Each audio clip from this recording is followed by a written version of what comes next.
But often guys will be of last time we had sessions, we discussed that we wanted to look at enterprise networking or network architecture at large, just understanding specifically what's happening as far as the different models that are out there, and obviously how these models are interrelated, how they would also enable us to complete and conclude task two as far as our assessment is concerned. So ultimately, our focus is going to be looking at what's happening with the whole concept of servers, understanding the actual platform associated with what services these particular gadgets or computing mechanisms provide for, and how they're interrelated, and obviously how your basic client computing mechanisms would link to these services as far as your specific environments would go. Now, I think it's important to understand that we did discuss topologies, and ultimately a topology, in essence, remember we mentioned that topology is just looking at how devices are connected as far as your particular network infrastructure are concerned. And on the other hand, your network architecture literally just defines specifically what's happening as far as how these particular computer systems or our devices interact as far as any given network infrastructure is concerned. So I think we'll start with just revisiting some of the concepts we discussed as far as, or you might have discussed as far as computer architecture is concerned, just looking at the different classes of computer systems that are out there, and then understanding specifically the relationship between these, and then how these particular classes or naturally the devices or computer systems that are found within these classes enable us to understand now what is happening with the specific models that then enable the appropriate configuration as far as your network setups they are concerned. So if you look at what we've got here, like I said a couple of seconds ago, we just want to look at the different classes of computer systems that exist, and then understand specifically, obviously, how these classes are interrelated, and naturally enable us to understand what's happening with the whole concept of the models. So if you look at the classes, naturally we've got four distinctive classes, and we've mentioned these before. And naturally, the graduation from the first class to the last one is all to do with processing speed, storage capacities, in some instances even physical size, as well as the environments in which these particular gadgets or components are typically used. Again, like I said before, the understanding these will enable us to then look specifically at what is happening as far as the distinctive models is concerned. Now, if you look at the first class that we've got incorporated there, that's your micro computing systems. And remember, we mentioned that as far as these micro computing platforms, your PC is your default go-to, your personal computer systems. And as far as these are concerned, you obviously can include your generic desktops there. You can talk about your laptops.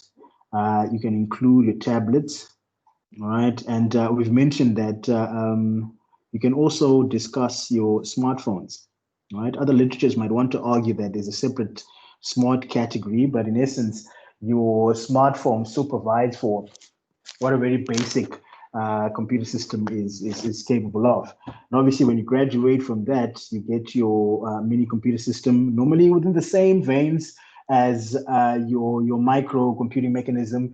The only distinctive difference now is the environment in which this particular gadget is used, and ultimately the hardware components that are incorporated as far as your environment would go. So a typical example of these particular mini computing systems would include your workstations. And naturally, like I said before, you can still have a desktop or a laptop incorporated within this particular category. The essential difference, obviously, it's got enhanced networking capabilities and ultimately a faster processing, larger storage as far as basic capacity is concerned, and ultimately even looking at your primary memory installations there, it's got a much larger capacity when you compare it to your microcomputing mechanisms.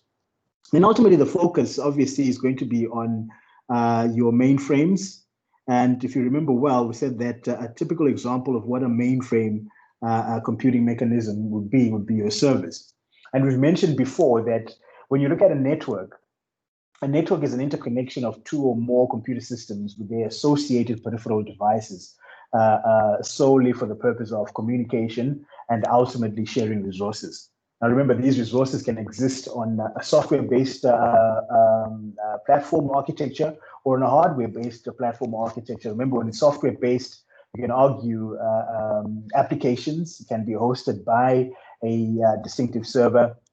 And at the same time, you can also even discuss the whole concept of files in certain instances. And then naturally, when you're looking at hardware, printers are your natural default go-to as some of the devices that might need sharing, local access or local access, or I think more applicable would be central access associated with your network environment as far as your specific infrastructures are concerned. So ultimately, when you look at a network from that specific point of view, especially when you start discussing the whole concept of sharing resources, you normally will have a dedicated computer system within this network that then enables you to access these services. So in essence, you've got a specific or dedicated machine that is responsible for providing specific services within this distinctive network. And naturally, what that dedicated machine would then be would obviously be a server. So in essence, a server is any dedicated computer system that is responsible for providing a specific service within a networked environment. And naturally, these specific services that we're looking at can be print, can be web, can be application, can be file, database. You can discuss even proxy configurations associated with your network infrastructure there. So ultimately, I think you'll understand now that when we discuss the model, especially when we move on to, again, certain concepts that we've discussed before, your peer-to-peer client server, and naturally introducing the whole issue of the directory-based and hybrid network architectures. It's obviously important to understand the gadgets that are in this specific or are within these specific architectures, and how these particular gadgets communicate, share resources, or distinctively interact as far as your specific environments are concerned. And then obviously, the last one that you might want to take into consideration is your supercomputer systems. And as we mentioned before, these are normally associated with artificial intelligence. Anything to literally look at simulation, virtual reality, and so on is typically within this distinctive category. Again, when you look at comparison, the fastest in terms of processing, most powerful, obviously, when you look at functionality, arguably you're also looking at more enhanced hardware that is typically associated with these distinctive gadgets. So your RAM, your processing, your storage, and then you can even argue that across the board, softwares that are typically installed would also determine how these distinctive devices function within environment. So we want to ultimately look at obviously what is happening as far as service is concerned, and then discuss the link or the actual relationship or configuration associated obviously with the micro and the mini computing platforms, because these would form what we've mentioned before as clients associated with your environment. So before we look at that, we want to just quickly then discuss the different types of servers that are there. So obviously, when you look at your servers, as far as basic types there, you can discuss typical examples of your print server. Again, naturally, as far as this particular server there is concerned, ultimately you're looking at shared printers within any given network environment. So it aims at providing the multitude of users who would be incorporated within any given network infrastructure access to connected or shared or network printer. And normally you obviously have central management as far as these particular platforms are concerned. And then the other types of servers that you'd also find can include file as far as configurations would go. And naturally, as the term would say, you've got a central repository or location as far as files are concerned. You might also want to discuss the whole concept of the FTP setup or the protocol that we mentioned that works within the application layer as far as the OSI model is concerned. Remember, FTP is short for file transfer protocol or file transmission protocol, whichever way you want to look at it. But it's distinctively discussing the whole concept of a hosting of files within a local repository. And you obviously have a server that typically manages what is happening as far as these particular platforms are concerned. You might also want to discuss the whole concept of application servers. As again, the name would say, you're looking at providing distinctive services to obviously network clients that typically support enterprise-based applications. So you might even find that some application servers obviously keep data and the actual application on the same machine, but naturally varies between applications that you might typically be running as far as your specific setup there is concerned. So ultimately, whenever you're accessing certain applications, again, within a networked environment from remote localities, technically, you obviously have a specific or dedicated machine that is naturally responsible for providing that distinctive service. Another thing that obviously would work concurrently in certain instances would also be your web servers, right? And then these particular platforms are associated with the whole concept of serving content to its clients or literally to users through the net. So ultimately, you can find that it provides single interfaces or single interface platform through multiple websites that obviously can be accessed from one distinctive address. You might want to discuss the whole concept of NAT or network address translation in this environment, because that then enables those private addressing schemes that we've discussed before to be translated or to be typically masked to enable connectivity to external networks. Because remember, we mentioned before that private addressing schemes or your internal addressing platforms are non-routable. So what that typically means is that these particular IPs or any machines or gadgets or devices, obviously, that have these particular IPs incorporated cannot connect to external networks. But arguably, when you incorporate such mechanisms or architecture, such as NAT or network address translation, then technically you can convert or you can mask or you can translate those internal addressing schemes to one distinctive public IP that then enables connectivity to an external network. It doesn't necessarily have to be the internet, but it's any obviously external network that can be configured. So you've got server architecture that can be incorporated, but on the other hand, you can also have the same mechanisms incorporated within your routers, those devices that are associated with a logical addressing that obviously then enable connectivity to external platforms. You might also want to discuss, especially when you're looking at it from a web server platform, what you're familiar with in terms of web development. We've discussed this before, server-side scripting, naturally versus client-side scripting. So obviously, when you're looking at it from this specific setup, you can have a scenario where there's a uniform look or a unified look and feel as far as web pages are concerned, obviously through a server-side scripting. I think PHP, like we mentioned before, one of the platforms that naturally provides for that. And you will also even find that some of these web servers allow for institutions to typically share much larger files across their distinctive network infrastructure there. Another type of server that you also might want to take into consideration here would be messaging servers. I think you might also want to discuss email as a typical example of.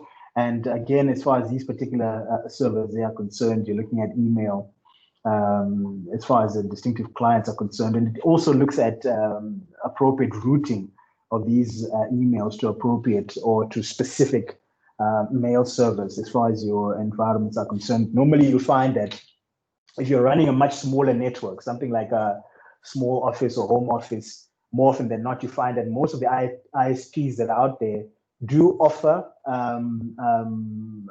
management of these mail accounts. So you might find Telkom, AfriHost who say, okay, look, with a specific package or with a specific environment that you're on, will probably offer you maybe 5 mailboxes or 10 mailboxes, dependent, and we will manage these specific mailboxes for you as far as configuration is concerned. So obviously, filtering, the whole issue of managing spam, viruses, and so on is something that these particular ISPs would then provide for through their distinctive message servers. So the other thing as well, you find that especially if you discuss the whole concept of the web server scenario, you can also look at bandwidth management. Obviously, how much bandwidth is being used, and to some extent even discussing the actual speeds associated with connectivity. You might also even want to discuss the virtual hosting. Remember, virtualization is that platform that literally enables you to look at running multiple OSs simultaneously. And more often than not, one of its major advantages is that it provides for a cost-effective solution where you can, instead of having 2 physical machines as a typical example, you can actually have one host that can run those 2 machines on one distinctive platform. So when you're looking at it from server-side environments, more often than not, you're looking at certain cost-cutting mechanisms or cost-cutting culture there, where instead of having multiple physical servers incorporated, you can obviously virtualize that environment, and it makes it a lot easier as far as configurations are concerned. So that's the typical examples of the servers that are there. Again, not the only ones, because you can also even discuss such platforms as your proxies, and certain servers can be configured to function as firewalls. Remember, your firewalls will be those, or that specific architecture, both hardware and software inclusive, that typically filters traffic from within and from without your network infrastructures as far as your setups there are concerned. What this would then obviously provide for is then understanding the different models that are out there as far as your environments would go. So typical examples would then include, so if you look at the basic models, you can discuss obviously a client server. You can look at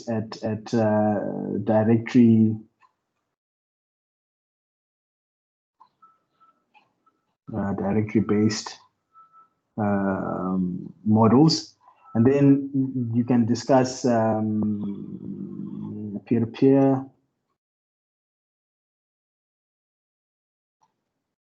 You can also even discuss hybrid, all right? But remember, hybrid will typically exist literally across all platforms, really, because hybrid is just a combination or literally a setup that involves multiple different types of configurations as far as your infrastructures or configurations are concerned, whichever way that you look at setting up your network infrastructures there.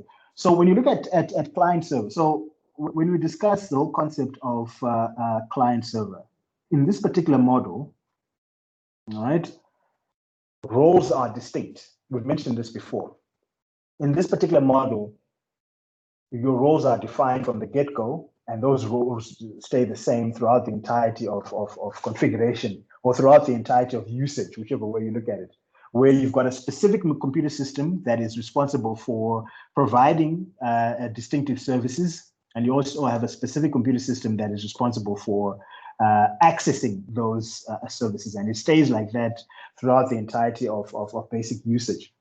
One of the other things, especially when you look at going back to the different classes of machines, is what also determines what type of machine or what type of category or what type of gadget a specific computing entity is all about is the software that is installed. And remember, if you go back to the whole concept of softwares, we've mentioned that you've got two distinctive categories, again, content that you should be familiar with. You've got system software, and then you also have application software. The distinctive differences between these two types of software is that the system software enables you to utilize or implement or manipulate the computer system as in its basic format. So in essence, what we're saying is that the moment you switch on your machine, the moment you access a specific locality on that machine, the moment you store certain content, the moment you access installed programs, you are looking at basic usage of the computer system. And there has to be some kind of software that provides for that. And also a software that enables interfacing or providing a relationship between you and that machine. Because remember, man and machine speak different languages, right? So in order for there to be some kind of understanding, there has to be an interface. And that basic software provides for that.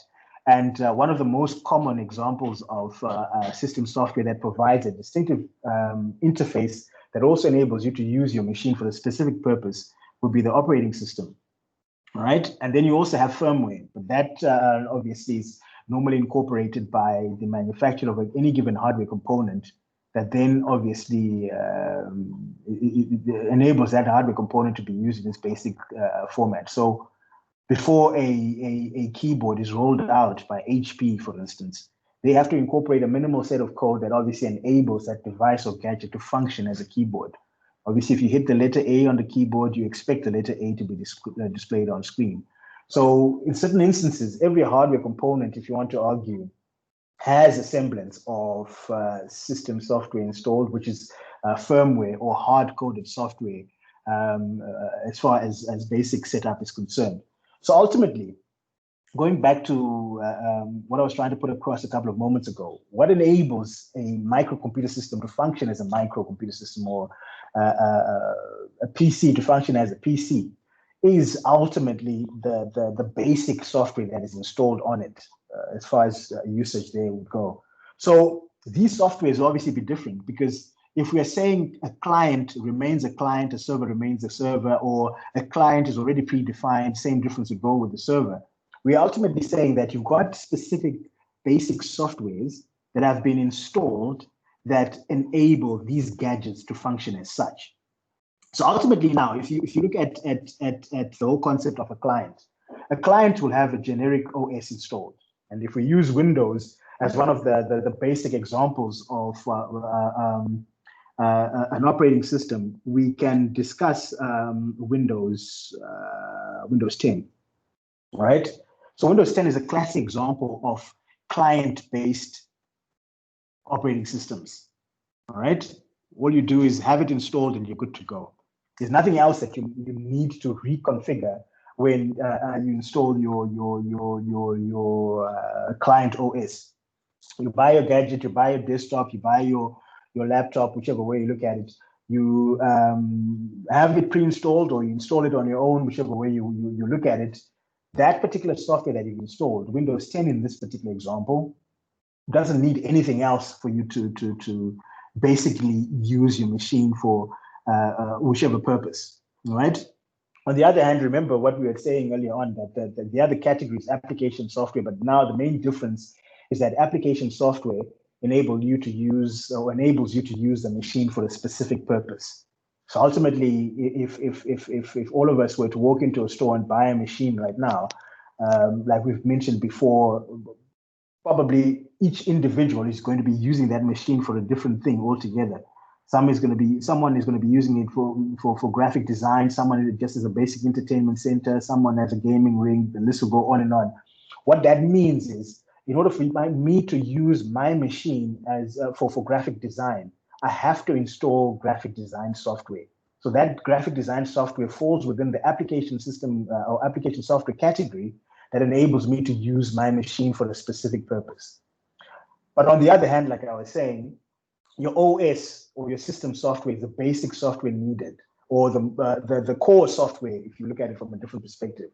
Ultimately, what this means is that machines cannot exist without an OS, but can exist without application packages.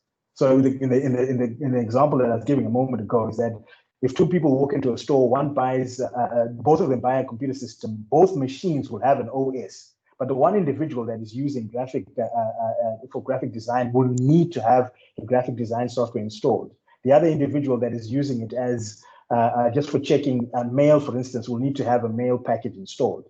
But ultimately, one device has software that the other one doesn't, but it will still function without issues.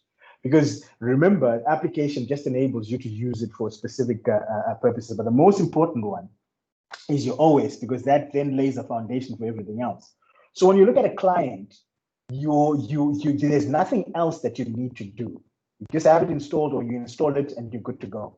But on the other hand, when you look at your server now, your server will have a different type of OS that is normally associated with the term NOS, or network operating system.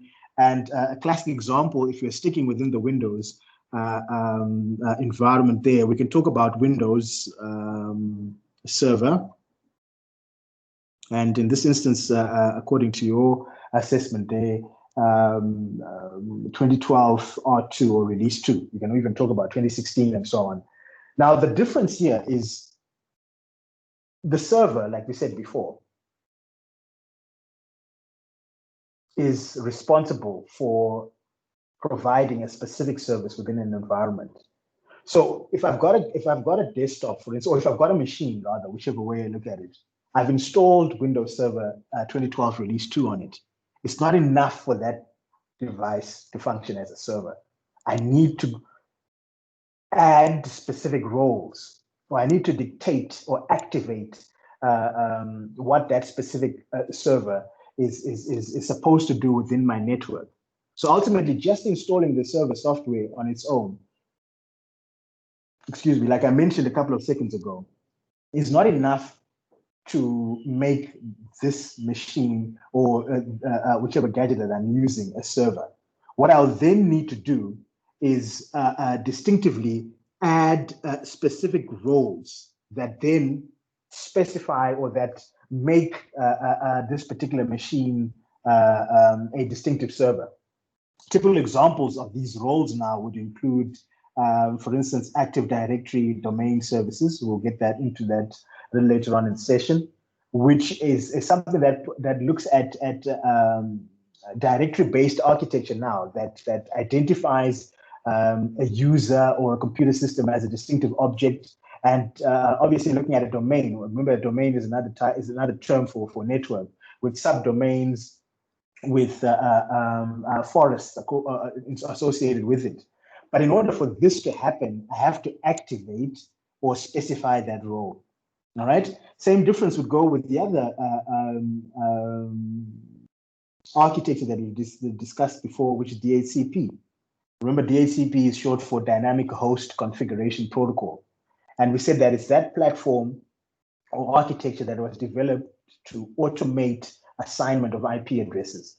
So your DHCP's main purpose is to make sure that in any network environment, IP addresses for the gadgets that are incorporated there, especially your computer systems, are gotten automatically. We're not looking at manual assignment. Obviously, when you're looking at manual assignment of IPs, your servers would be the most, or not just your servers, the gadgets that are intricate in terms of network infrastructure are the ones that obviously would need manual assignment. So your servers, your routers, your switches, but otherwise everything else, like your computer systems now, or any given gadget that would then need some kind of network service, would have these IP addresses dished out automatically.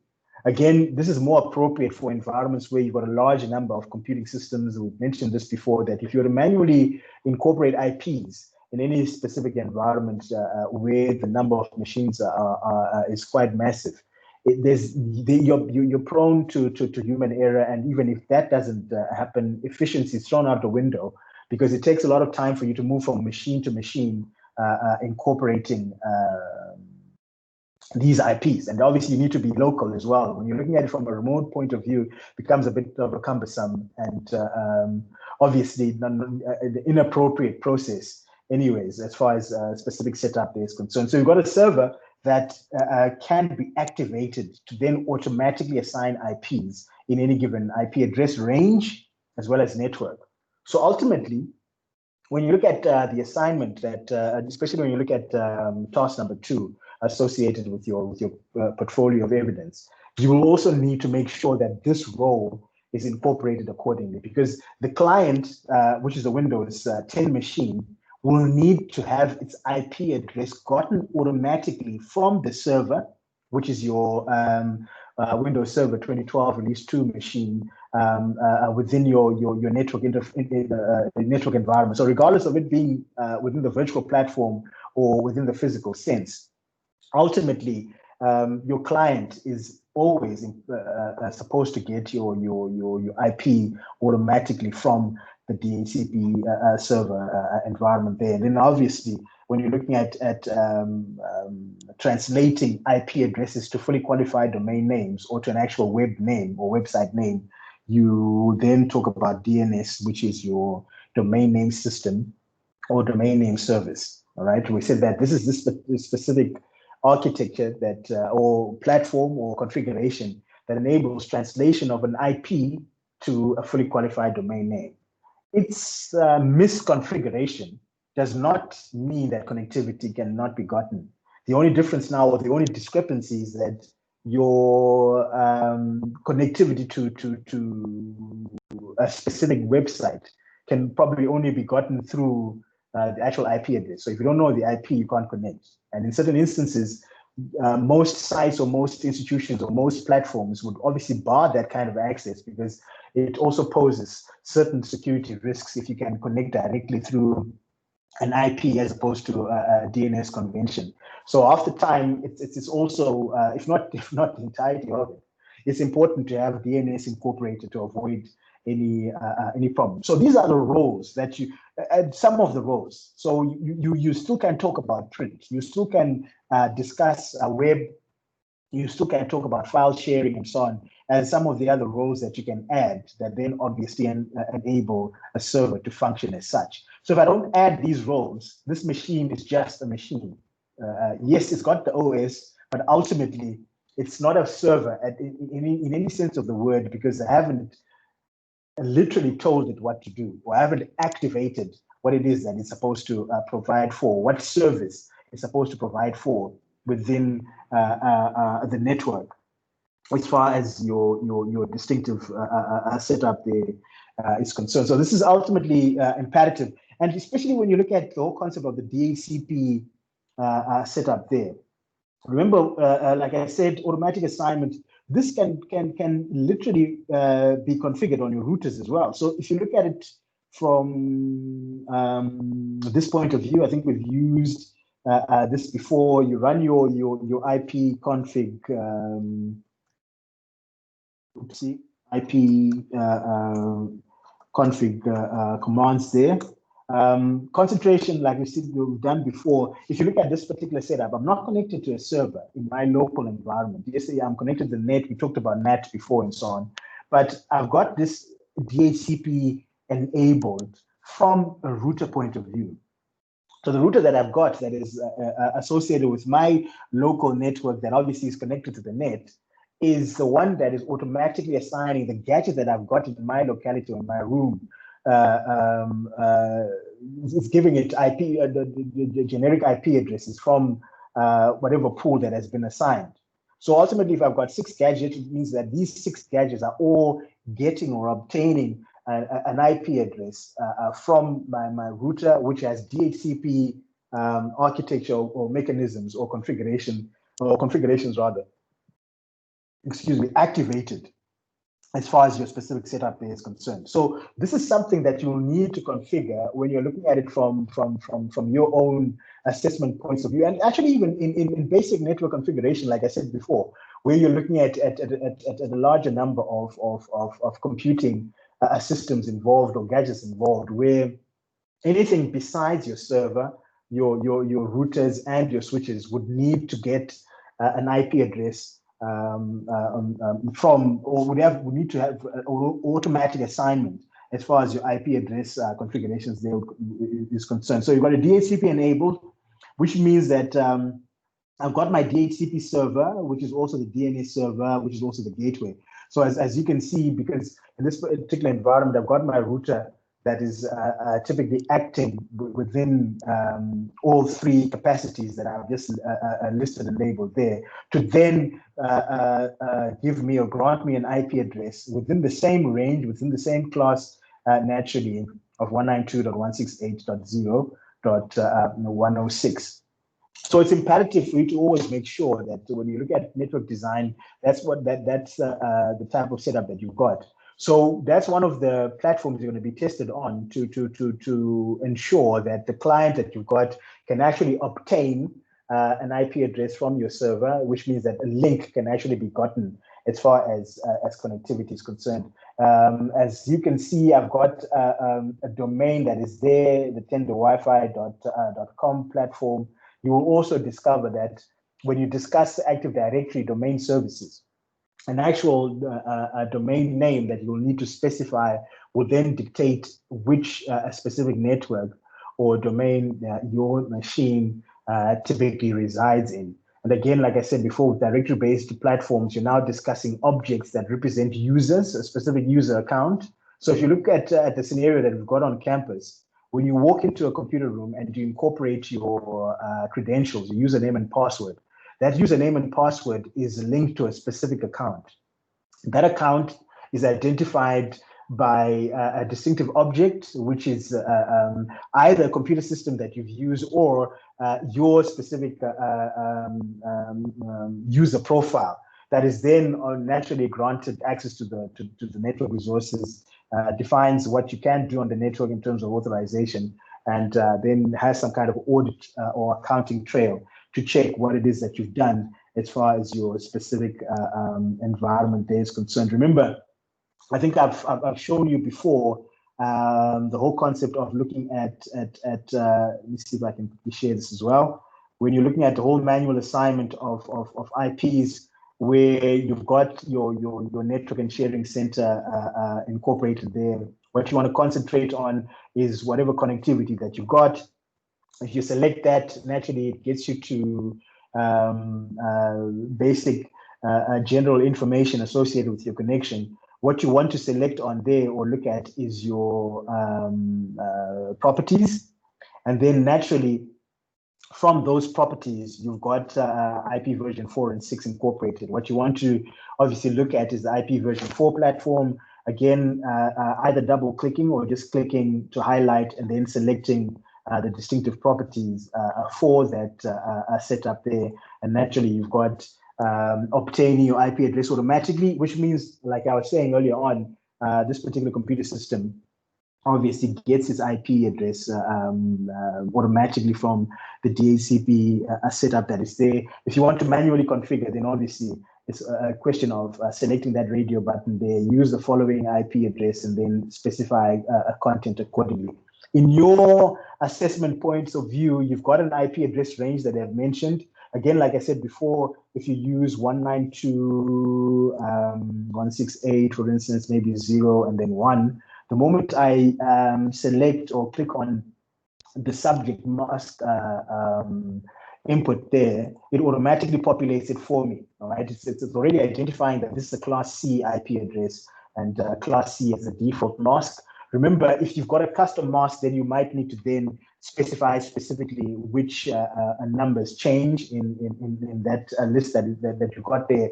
Then you can incorporate your gateway, and then the specific DNS is dependent on specific setups. I think most often than not, you will discover that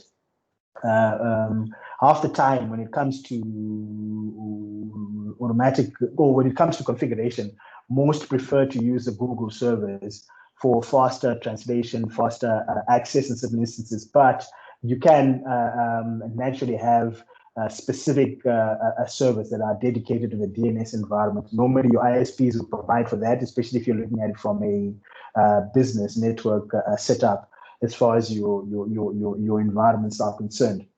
But again, like I said before, you want to make sure that manual assignment is for your servers, for your routers, for your switches, because if you have these tried automated, what happens is every time you boot the network, or every time you access the network, it might become a very cumbersome process, because the same server that's supposed to be providing for distinctive services for you needs to actually obtain an IP address from somewhere. Same difference would go with the actual router that enables connectivity. Same difference would go with the actual centralized network device like the switch. So it becomes a bit of a cumbersome process functioning a network in that specific manner. So anytime you look at servers, your switches and your routers, the most intrinsic and ultimately important devices would obviously need to have their particular IPs manually assigned for better setup and management as far as your environments there would go. So that's the whole concept associated with what is happening as far as your generic server platforms there are concerned. So the other thing as well that you'd want to also take into consideration is just understanding what are the specific characteristics that are associated with the client-server relationship, and what obviously are the reasons behind it, that distinctive choice, and ultimately what are some of the discrepancies that might be encountered as far as using a client-server architecture there is concerned. So let's quickly look at the specific characteristics. Let's say characteristics of the client-server model.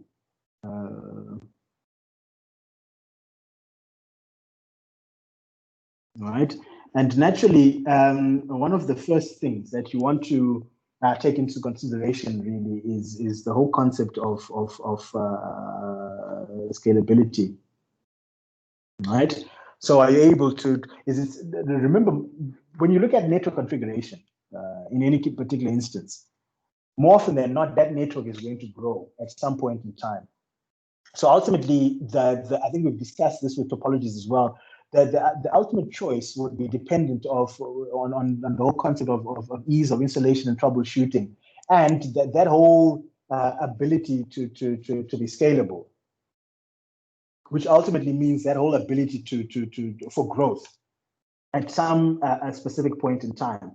So ultimately, you're looking at something that obviously can move from supporting small networks to naturally supporting a very large number of networks that would obviously support thousands of users in certain instances. So scalability is something that you want to take into consideration.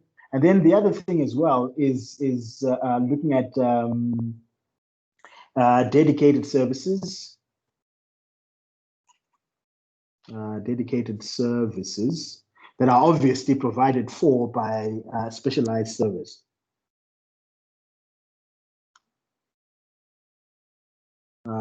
Specialized service, all right?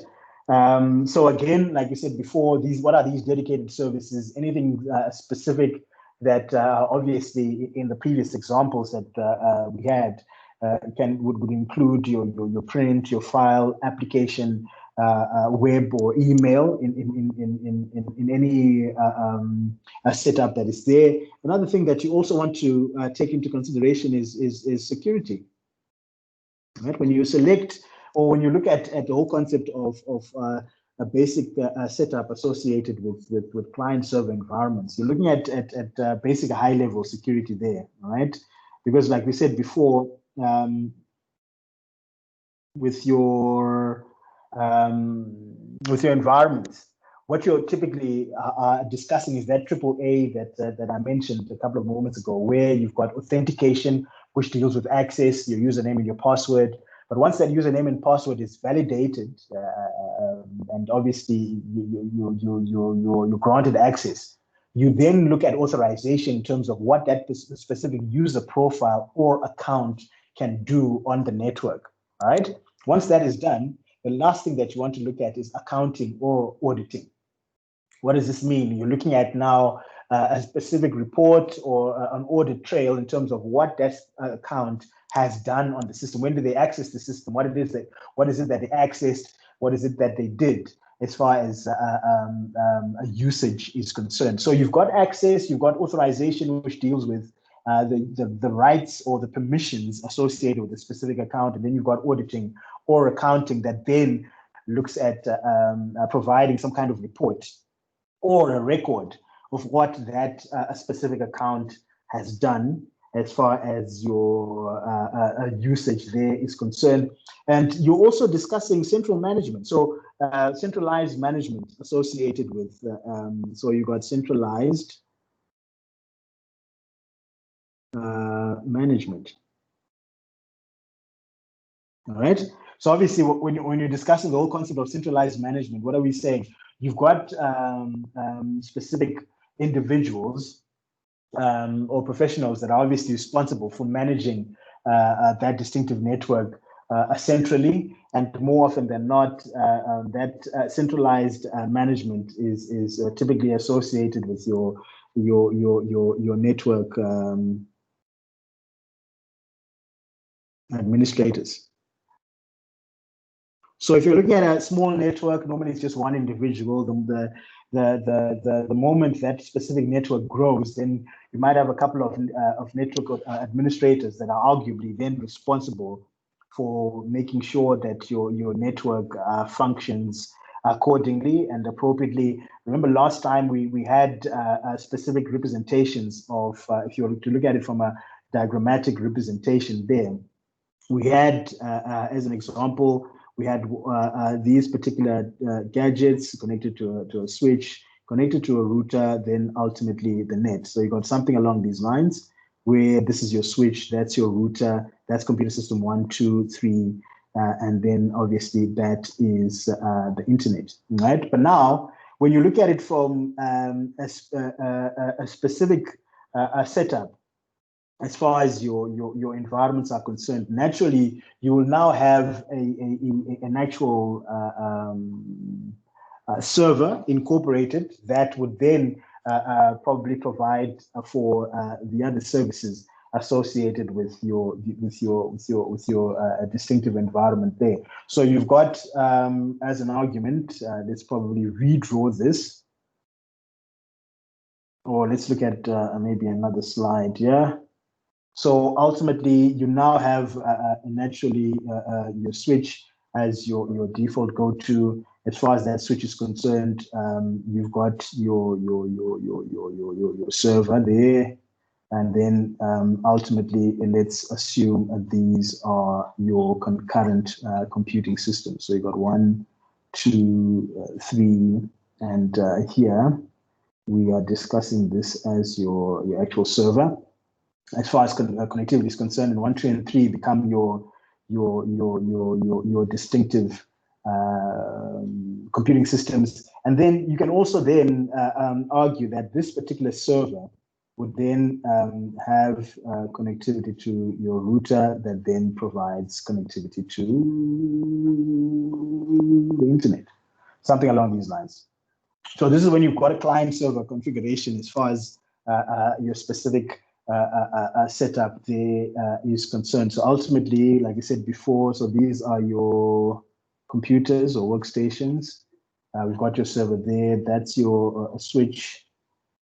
This is a router, and naturally that's your net, something along these lines. So a typical example of what is happening as far as your distinctive setup there is concerned. So characteristics is what we, obviously with the criteria you've got your files now stored Centrally, you've got security that has been incorporated for obviously sensitive and valuable data. And then at the same time, you've got administrators that are typically there to manage your network. And then discussing the whole concept of a platform that has many users as compared to the whole concept of peer-to-peer environments. So you can have multiple servers. Remember, this is just an environment where we are sitting with just one server. You can also have, so let's assume that's our web server as a typical example. You can then argue that as far as connectivity is concerned, we've got another server that is associated with so maybe let's panel beat our diagram there and say, okay, look, we've got another server here. That is probably our print server. So, and then probably another server. Let's see if we've got enough space there. Another server here. That is probably web. So if we were to maybe reconfigure that, let's mention that this is web. And then here we could have print. And then there you could probably have file. All right, whichever way you look at it. So that's now, that becomes a multi a server type of network as far as basic configuration is concerned. Normally, you will find that when you're looking at enterprise networks, so in a small network setup or in a small small office, home office scenario, if you do need to have a server incorporated, ultimately that server will have the multiple roles that are associated with your environment, where you've got web, print, application, and so on, probably configured on one distinctive server. But the moment you grow that network, the moment you're looking at more users, or the moment that particular network becomes a bit more massive, what that typically means now is that you might need to have dedicated server, one specific server for a specific service. So if you've got file, you just have a file server configured as such. If you've got print, same difference applies. Because it's easier to manage, sometimes it becomes a bit more secure, because even if you get discrepancies where your network is jeopardized, probably you find scenarios where maybe one distinctive server out of the multitude of the ones that you've got is jeopardized. But if you've got one server that is responsible for everything now, can be a bit tricky and detrimental as far as your network setup is concerned. The other thing as well that you also want to consider is that in certain institutions, when you look at massive security, when you look at a scenario that needs to provide the best in terms of efficiency, all right, or enhanced efficiency, you're looking at a scenario where you've got clusters, where you've got a multitude of servers that can act as one. So probably 6 servers that function as one server. That's what they call a cluster. And normally a cluster is much more efficient, that particular setup a bit more powerful. If one distinctive server malfunctions in our 6 server example, the other 5 that remain can then typically share data, services or functionality across, and still provide for an enhanced environment as far as your specific setup there is concerned. So that's the whole concept associated with your server-side platforms there, or your client-server environment. What else you want to discuss is possibly directory services. So remember, we mentioned directory services or directory-based networks.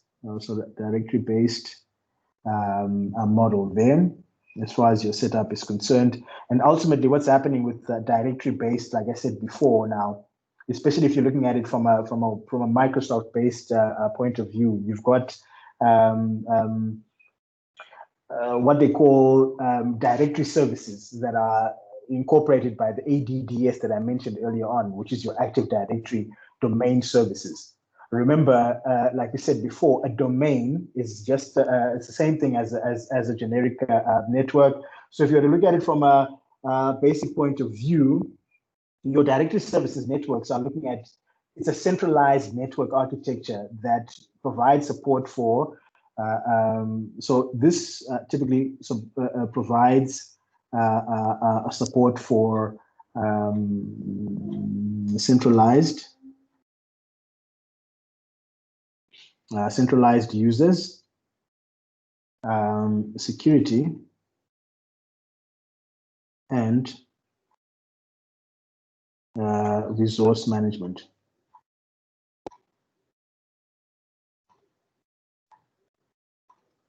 Right, that's the main purpose of what's happening as far as your directory-based platform. So, like I said before, typical examples on campus where you've got an active directory platform that then groups specific users in specific parts of the network. These specific users obviously have access to specific machines or specific parts of the network, and obviously have distinctive rights associated with them. Remember, users and computer systems can be classified as objects, and arguably resource servers are the ones that are responsible for providing specific services within your distinctive locality or basic environment as far as your setup is concerned. So from a diagrammatic point of view, you might find an environment where we've got our, let's call that our domain. So this is our domain here. And then in that domain, we've got computers 1, 2, maybe 3, 4, maybe something else incorporated there. These particular machines are possibly linked. So we've got something maybe along these lines.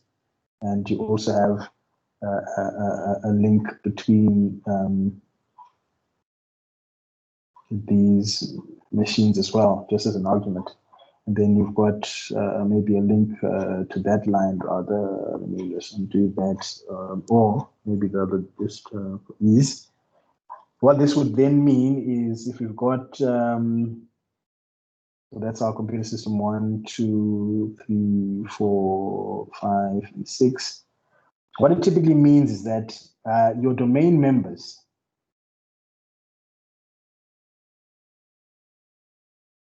would be computer systems 4, 3, 5, and 6.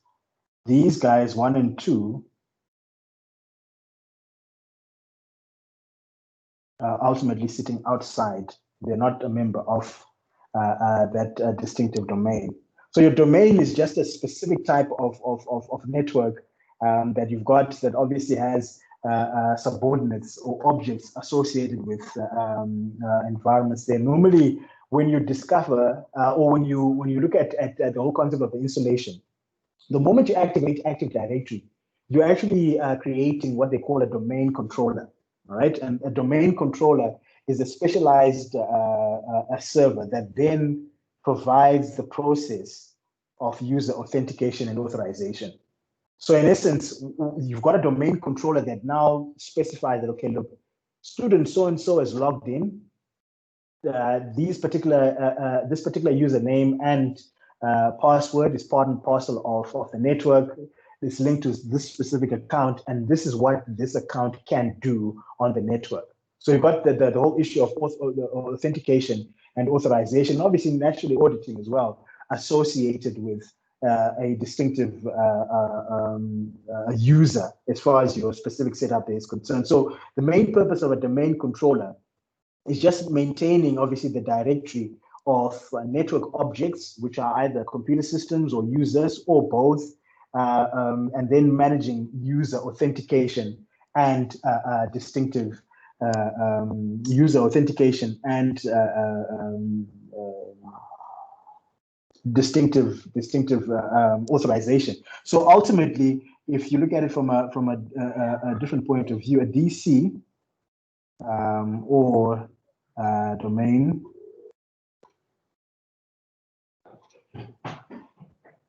controller, right? Its main purpose is to look at maintaining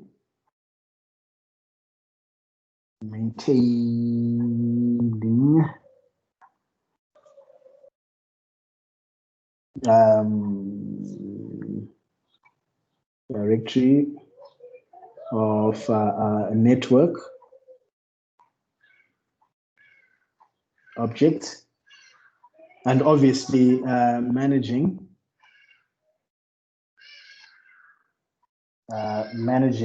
authentication, and authorization of users.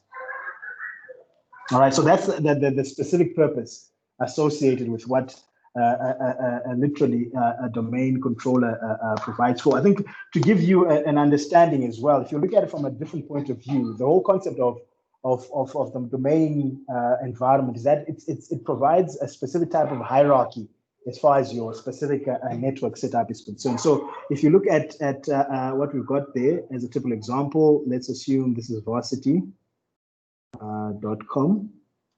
That's our root domain, or that's the main domain associated with connectivity. As far as that domain is concerned, you've got a subdomain, for instance, which would be, let's say, santon.varsity.com. And then you can also discuss maybe pta.varsity.com. All right, so you've got that incorporated as far as your specific setup is concerned from a specific point of view. So this is just a link of what a basic setup or hierarchy would look like. You've got your root domain, so you've got this. So you've got this here. Let's mention this as your root domain. All right, and then as far as that root domain is concerned, you obviously have the forest that incorporates or that follows underneath as far as your specific or basic setup there is concerned. So it's a typical example of what your environment would look like. And ultimately, remember, you also can discuss the whole concept of hybrid. And again, like I said before, hybrid is just looking at a combination of a multitude of architectures that has been incorporated there. And from another point of view, if you now look at basic characteristics or ultimately what is happening as far as your environments they are concerned, obviously you're looking at, again, a setup where you want to support something more than the peer-to-peer configuration. You're looking at centralized management of resources. You're looking at the whole concept of dealing with certain logical security boundaries associated with your distinctive environment as far as your, setup there is concerned. So you can even discuss the whole concept of member servers, which is obviously a directly based network server within your distinctive environment as far as your specific setups there is concerned. The other thing that you also want to discuss as far as your configurations would go is just understanding exactly what is happening with, obviously, the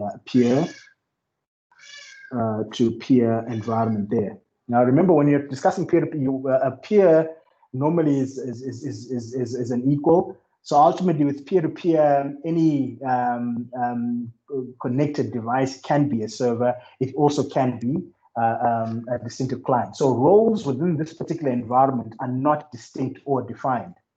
It all depends on what that distinctive gadget is doing at that specific point in time. So ultimately, when you're discussing peer-to-peer, any connected machine within this particular environment can be a client, it can be a server. It all depends as far as specific setups they are concerned. And then one of the other things that you also want to discuss is the whole concept of the number of users. So ultimately, when you look at peer-to-peer, technically what we're discussing there is that each machine or computer can act or exist as both, let's see if we can write this accordingly, as both client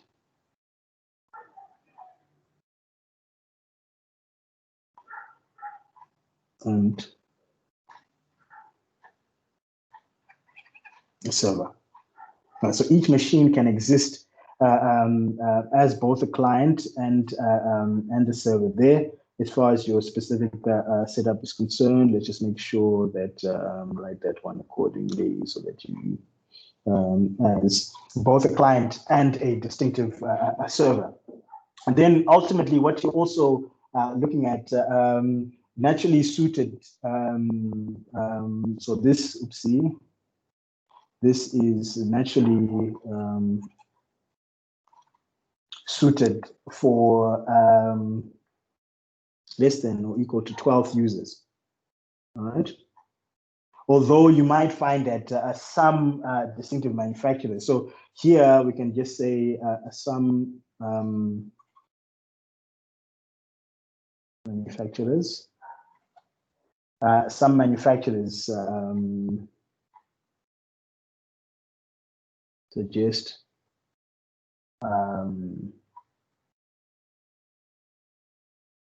up to 20 users. All right, so that's your generic maximum really, but 12 and less would be more applicable. And ultimately, you're also looking at decentralized. So this particular platform is literally decentralized. So as far as storage and access of files is concerned, it's we don't have a central repository as we had seen as far as your client server environments are concerned. And ultimately, this particular infrastructure or model literally allows users to link up or let's say communicate easily as far as your specific setup there is concerned. So ultimately, that's what you're looking at as far as your peer-to-peer environment would go. And I think one of the other things is normally when you look at acquisition of gadgets that would then fall within, or that can enable us to create a peer-to-peer environment. So obviously your laptops, your desktops, and so on. We tend to forget that you've got what they call TCOs, or total cost of ownership associated with the specific gadget. So you've got the softwares that you need to install, some of the hardware gadgets that you also might need to incorporate to enable proper functionality as far as your setup there is concerned, or hidden costs, whichever way you want to look at it, whenever you're discussing the whole concept of these peer-to-peer environments. And ultimately, remember, when you're setting this up or implementing, all you have to do is just install your network hardware, configure the actual members of this specific work group, and ultimately then distinctively share resources accordingly without any distinctive issues. So more often than not, you're looking at working with a distinctive work group as opposed to domain. So with this, you can mention that your configuration is more of a work group as opposed, or maybe as opposed to a domain, right? So you could say, if you want to look at it from a different point of view, you could say a work group rather would obviously look at a peer-to-peer kind of setup, and then on the other hand, domain would obviously then define or look at the whole concept of what's happening as far as your client server environment there is concerned. So that's your distinctive linkage as far, or your configuration as far as your peer-to-peer setups they are concerned. I think the simplest type as far as the actual models are concerned, like we said before, connected gadgets, any gadget can function as a server, anyone can function as a client, all dependent on what they're undertaking or doing at that particular point in time. Some of the discrepancies or shortcomings associated with peer-to-peer would be not being able to use more than 12 users there. Obviously, security is not centrally managed, so it's not as secure as you'd want it to be. On the other hand, the client server you can discuss the high costs associated with initial setup or initial configuration and some of the upgrades when you look at scalability, or when you look at you scaling up as far as your network is concerned. On the other hand, when you discuss directory-based environments, sometimes you might find that you've got single points of failure.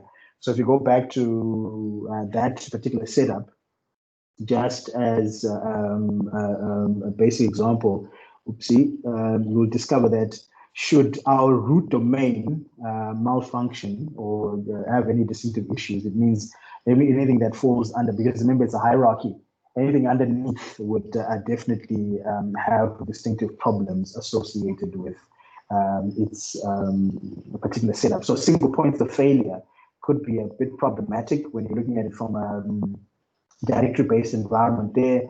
And then the other thing that you might want to discuss when you look at hybrid, which can be a combination of all three independent users, might need to remember multiple passwords, the ones associated with peer-to-peer, the ones associated with directory-based, the ones associated with client-server.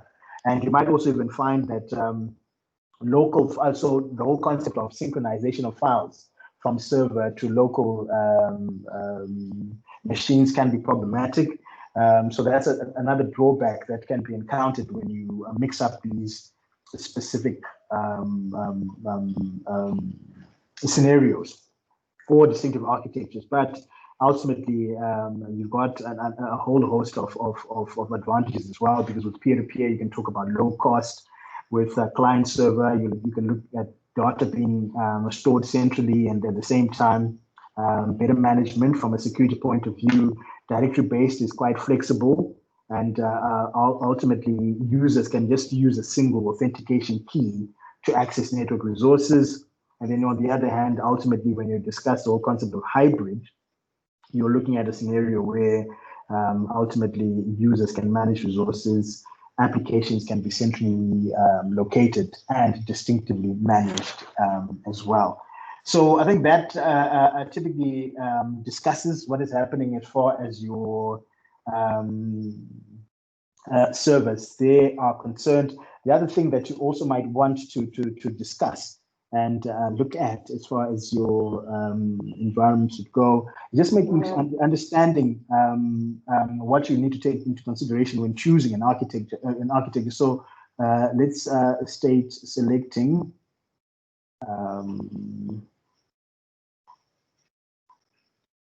So this is selecting an architecture, selecting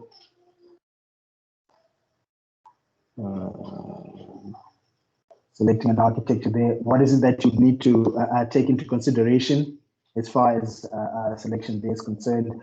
Naturally, you've got a cost implication associated with it, or capital that you need to take into consideration in terms of your network resources. As far as usage there is concerned, the other thing that you want to also take into consideration there is the we can discuss the number of users.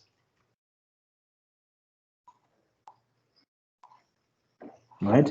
So ultimately, the number of users that will be connecting to the network is something that you'd also take into consideration. More or less the same, really, when you're looking at the whole concept of comparison, or the whole concept of selecting or choosing a distinctive topology. The other thing as well is, again, security. All right. So a level of security that you might need to take into consideration there when selecting rather this distinctive architecture as far as your environments is concerned. And obviously, you can say the way network will be used. Right, so these are some of the things that you might need to take into consideration. I think another thing as well, so we've got costs, we've got number of users, we've got security. I think you might also want to discuss, I think as a fifth platform,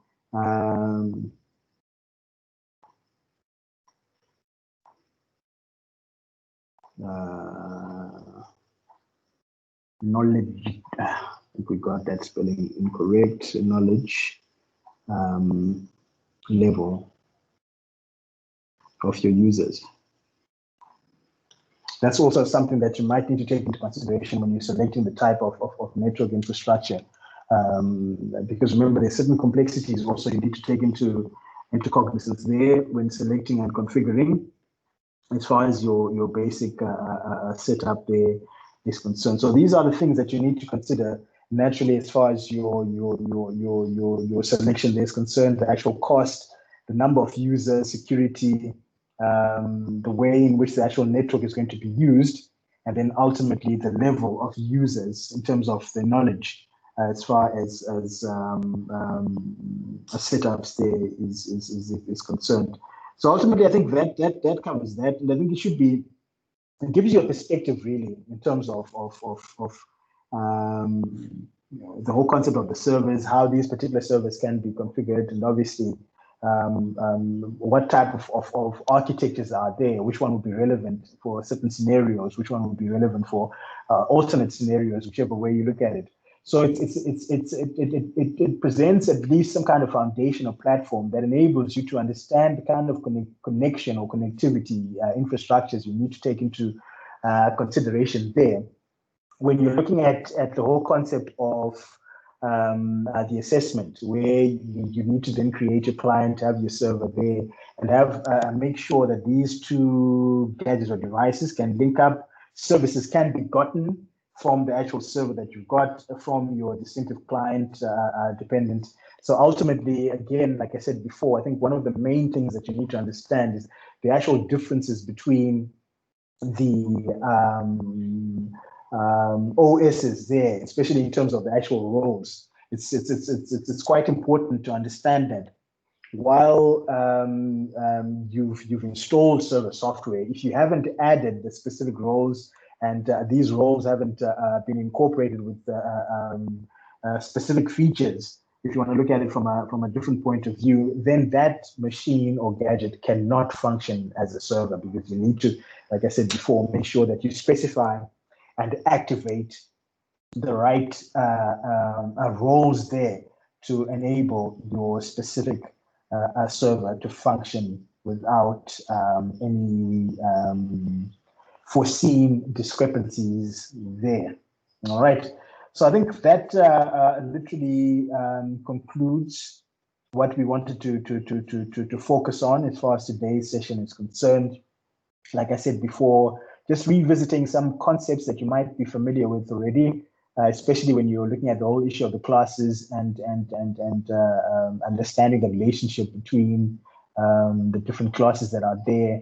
Looking at the specific differences between peer-to-peer, client-server, how you significantly configure a client, how you significantly rather configure a server, especially when you're looking at the actual softwares involved. I think I will have another exercise for you from a network architecture point of view that I'll post a little later on today that I'd want you to probably have a quick look at, and then make some sense of it. So I think the next time we've got sessions should be tomorrow, if I'm not mistaken, for network architecture. Yes, we've got another session for tomorrow, and then probably just quickly discuss what's happening with that specific exercise there.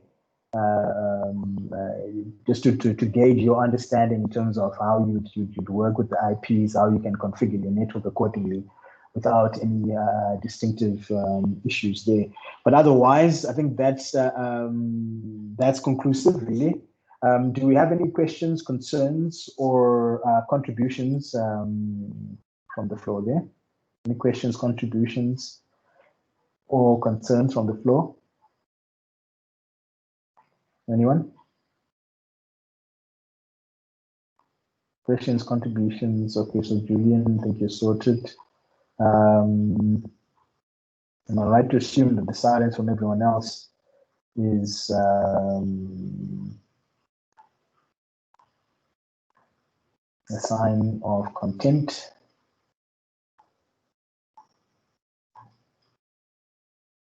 Okay, cool. Looks like we are good to go. Dylan has nothing as well. No, then that's fine. Then let's look through that content again. I think I'll save the slides and upload them a little later on. Same difference will go with the recorded session. Go through that content again should you need to, and then again, like I've mentioned before, should you have issues or problems there, pop me a mail, and then we can always engage ourselves accordingly. We have another session. I think that's web development now. We'll have it at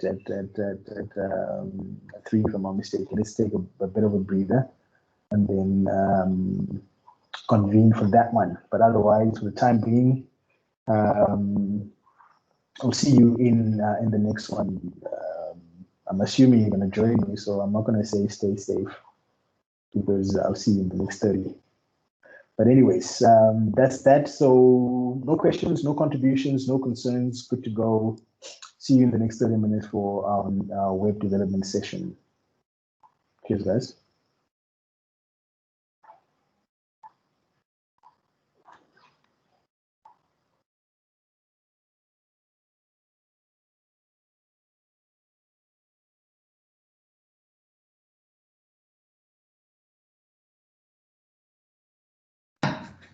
Hello, sir. Hello, sir.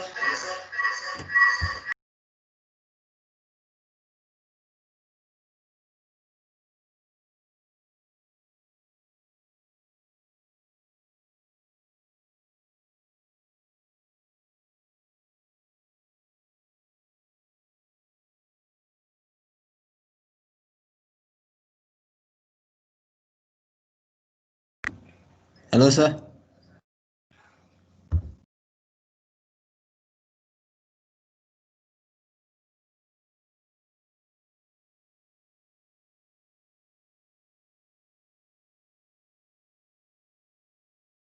Brijesh, can you hear me?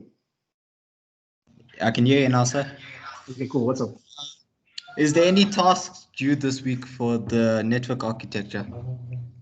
For network architecture, if I'm not mistaken, you've got your task 1 is due that's officially on the 4th. So that's on Friday. So the first task that we discussed last week, that's due on this coming Friday. Okay, where can I find the task 1, sir? It's off your portal, eh?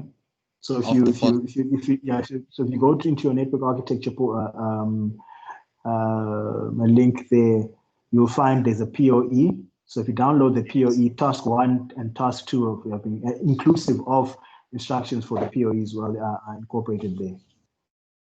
Okay, thank you, sir. Not a problem.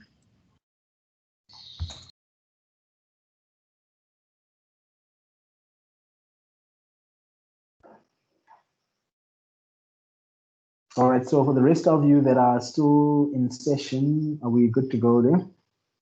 Questions or contributions there? Okay, cool.